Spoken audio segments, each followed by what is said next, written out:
பூதப்பாண்டி அருகே உள்ள மண்ணடி மலையடிவார குடியிருப்பு பகுதியில் செவ்வாய்க்கிழமை மாலை ஒரு ஆட்டை மலைப்பாம்பு ஒன்று சுற்றி வளைத்து கொண்டு விழுங்குவதாக அப்பகுதியினர் அலக்கியபாண்டிபுரம் வனத்துறையினருக்கு தகவல் கொடுத்தனர். அதைத் தொடர்ந்து வனச்சரகர் சுப்பிரமணியம், வனவர் ராமலிங்கம் மற்றும் ஊழியர்கள் சம்பவ இடத்திற்கு விரைந்து சென்று பார்த்தனர். அப்போது அந்த மலைப்பாம்பு சுமார் 15 கிலோ எடையுள்ள ஆட்டை விழுங்கியபடி கிடந்ததை கண்டனர். அந்த ஆட்டின் கொம்பு பாம்பின் வயிற்றில் சிக்கி உள்ளே செல்லாததால் பாம்பு திணறியபடி நகர முடியாமல் கிடந்தது. அந்த ராட்சத பாம்பு 26 அடி நீளமும் 45 கிலோ எடையுடனும் காணப்பட்டது. உடனே பொதுமக்கள் உதவியுடன் வனத்துறையினர் அந்த மலைப்பாம்பை தூக்கிய போது அது விழுங்கிய ஆட்டை கக்கிவிட்டது. இதன் பின்னர் அந்த மலைப்பாம்பை வனத்துறையினர் மீட்டு மாராமலையில் அடர்ந்த காட்டுப் பகுதியில் விட்டனர். இந்த பாம்பு 18 நாட்களுக்கு முன்பு இதே பகுதியில் 7 கிலோ எடையுள்ள ஒரு ஆட்டிக்குட்டியை விழுங்கியது.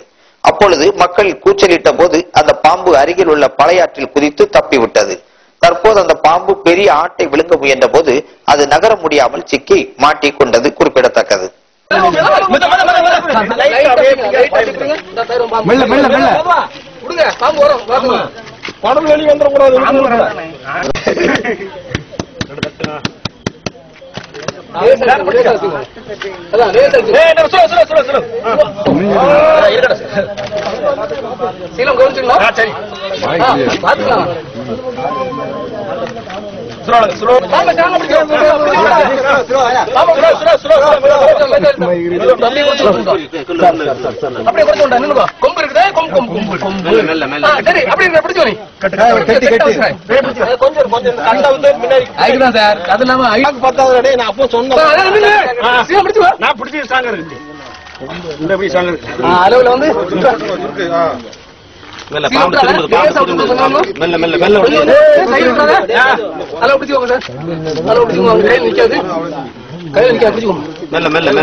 ஓடலாம்